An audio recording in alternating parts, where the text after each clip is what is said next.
Bismillahirrahmanirrahim. Alam nashrah laka sadrak. Ayat itu ditujukan untuk Nabi Muhammad sallallahu alaihi wasallam.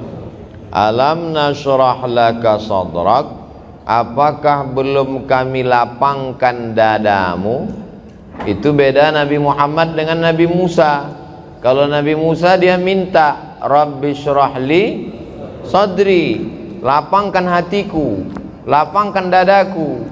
Tapi Nabi Muhammad SAW dia tidak meminta, Allah sudah memberi. Alam nashrah laka sadrak, apakah belum kulapangkan dadamu? Makna lapang di dada ini maknanya dua. Pertama makna zahir. Makna zahir lapang dada, peredaran jantungnya normal, karena jantung ini letaknya di dada. Kalau bernapasnya lapang, menunjukkan bahwa jantungnya sehat. Tapi kalau sudah jantungnya terasa sempit karena darahnya kental, akibat banyak gula, akibat banyak santan, kolesterol, lemak, jarang olahraga, tidak makan buah, maka lalu kemudian dadanya terasa menyempit. Ini makna zahir. Adapun makna batin, artinya dada terasa sempit karena banyak masalah, dililit hutang. Di rumah itu semuanya hutang, dari mulai rantang sampai mesin cuci hutang. Satu-satunya yang lunas cuman istrinya aja. Itu pun karena disyaratkan Pak Kua mesti tunai. Nah, jadi mudah-mudahan dengan selalu berjamaah ke masjid pengajian, segala beban dada kita menjadi ringan. Ringan karena kurang minum gula dan santan, karena tidak terlalu banyak makan, banyak beribadah, puasa sunat Senin Kamis, dan ringan karena tidak terlalu banyak beban mental, karena semua kita serahkan kepada Allah. Kita hanya usaha dan ikhtiar. Setelah itu dunia ini tak terlalu kita pikirkan, karena kalau terlalu kita pikirkan pecah pembuluh darah, stroke, mati. Kalau mati nggak apa-apa, setengah mati ini yang nggak tahan. Anak kita pun belum tentu mau ngurus kita, istri kita apalagi.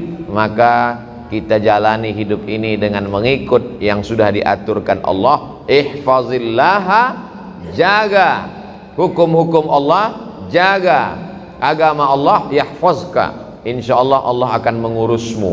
Urus hatimu, urus pikiranmu, urus amalmu, urus lisanmu, hidupmu, insyaallah Allah yang akan urus. Jangan urus urusan Allah. Ini banyak selalu orang sibuk ngurusan Allah, urusan dia tidak dia urus. Urus Jumatmu, urus sholat ibadah awal waktumu, urus ibadah sholatmu, urus ibadah zakatmu. Adapun hidup dan matimu sudah kau serahkan kepada Allah. Bismika Allahumma ahya wa amut. Jangan dibaca, nanti tertidur. Alam nashrah laka sadrak.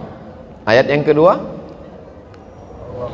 wa wada'na anka wizrak, kami angkat bebanmu. Siapa yang hidup ini tidak ada beban? Cuman dua, anak kecil sama orang gila. Makanya banyak orang tubuhnya dewasa tapi akalnya seperti anak kecil. Kelihatan wajahnya sehat tapi otaknya gila, atau pura-pura gila, atau ngaku gila biar lepas dari jeratan hukum. Jadi wa wada'na anka wizrak, kami angkat bebanmu. Anak SD bebannya kata dia lama betul SD ini, maunya sekolah SMP. Setelah SMP kepingin tamat SMA. Setelah SMA kepingin kuliah. Selesai S1 wisuda belum diterima kerja. Yang udah kerja ingin nikah. Setelah nikah, nampaknya nanti kalau udah nikah selesai masalah. Ditanya orang, istrinya sudah hamil apa belum? Istri hamil, melahirkan anak, ternyata anak perempuan. Pengennya anak laki-laki. Yang punya anak laki-laki pengen anak perempuan. Ada anak perempuan, ada anak laki-laki, muncul lagi satu lagi anak LGBT. Nauzubillah. Gara-gara tidak dididik agama. Jadi sebetulnya hidup ini penuh dengan beban. Orang yang hidupnya tidak ada beban adalah orang yang ridha menerima ketetapan Allah Subhanahu wa taala. Sakit, ridha bahwa dengan sakit Allah hapus dosa-dosanya. Pulang dari sholat Jumat, sendal hilang, ridha karena sendalnya jelek. Raditu billahi Rabba, ridha menerima ketetapan Allah Subhanahu wa taala. Oleh sebab itu kita tidak ingin jadi anak-anak karena kita sudah dewasa. Kita juga tidak mau jadi orang gila karena kita dikasih Allah waras, akal sehat. Maka kita mesti dalam hidup ini jangan hidup jadikan beban, karena ini kesempatan. Berapa banyak orang ingin hidup tapi tidak dikasih hidup. Maka kalau kita banyak berserah kepada Allah, wa wada'na anka wizrak. Ayat yang ketiga, alladzi anqadha dhahrak, beban yang memberatkan pundakmu. Zahrak ini, orang kalau terlalu berat beban di pundaknya, bawaannya nunduk aja. Mana tahu nanti pengajian di masjid ada orang nunduk aja, itu berarti berat betul beban di pundaknya. Tapi di masjid kita Masya Allah nggak ada. Nampaknya inilah jamaah yang nggak ada beban, cuman lapar aja dikit. Alladzi anqadha dhahrak. Saya sepanjang saya sholat Jumat dari Sabang sampai Papua. Masjid apa ini? Al-Ma'mur.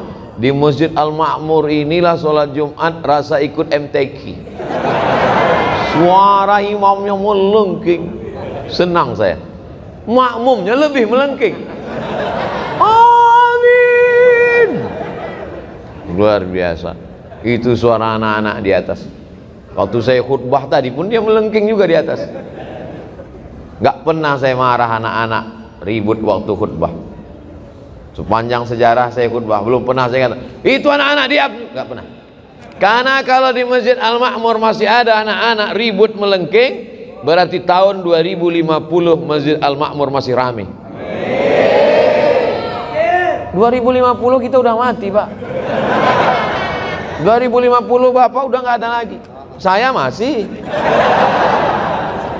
2050 yang akan memakmurkan Masjid Al-Ma'mur. Itu ketua bagian pembangunan. Ini yang bawa proposal.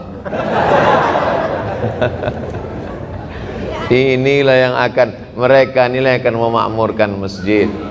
Makanya anak-anak kita bawa ke masjid. Ini banyak kadang bapak-bapak mau bawa anak, kata ibunya, gak usah mas, ribut, malu kita.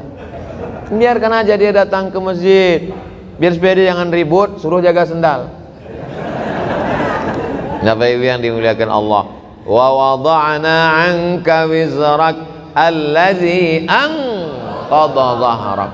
Kalau dipikirkan beban hidup ini, zaman dulu orang yang dipikirkannya cuma anaknya, yang dipikirkannya cuma istrinya, yang dipikirkannya cuma suaminya.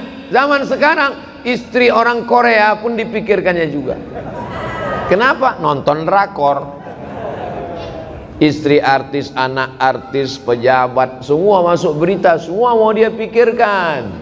Zaman dulu yang dipikirkan orang cuma Abu Jahal sama Abu Lahab. Sekarang bermunculan macam-macam Abu. Maka rusak pikiran kita. Yang penting kita serahkan kepada Allah. Kalau banyak stres, pusing kepala, banyak beban, alam nashrah laka sadrak wa wada'na anka wizrak alladzi anqadha dhahrak. Kalau engkau sudah diberi Allah 3, kalau sudah dikasih Allah 3, dilapangkan dadamu, diangkat bebanmu yang membebani pundakmu, maka Allah kasih yang keempat. Apa dia? Wa rafa'na laka, kami angkat nama. Syaratnya 3. Jangan stres, jangan depresi, jangan jadikan hidup sebagai beban, tetap banyak beribadah, tetap banyak bersedekah, tetap banyak watawasaw bil haq watawasaw bis sabr. Kalau kau jaga yang 3 ini, maka Allah akan janji berikan yang keempat, wa rafa'na laka dzikrak. Allah angkat derajatmu. Mana contoh orang yang diangkat Allah derajatnya? Nih mereka di atas, sedikit lagi sampai ke langit. Kita yang ada di masjid ini adalah orang yang diangkat Allah derajatnya. Berapa banyak orang yang lebih sehat dari kita, lebih kaya dari kita, lebih ganteng dari kita, lebih tenang dari kita, lebih nyaman dari kita, lebih tinggi jabatannya dari kita, tapi tidak tergerak hatinya untuk sholat Jumat. Sekarang dia sedang berada di kantornya di ruang AC yang dingin, tak terbuka pintu hatinya. Kita dipilih oleh Allah untuk datang ke rumahnya ini. Inilah wa rafa'na laka dzikrak. Mereka yang tidak sholat Jumat, matinya akan dimakan cacing tanah. Betul? Kita sama juga, sama, tak ada beda. Cuman bedanya kita lepas dari man tarakal jumu'ata thalatha marratin. Siapa yang meninggalkan sholat Jumat 3 kali berturut-turut, tahawunan, karena menyepelekan, taba'allahu ala qalbih, Allah kunci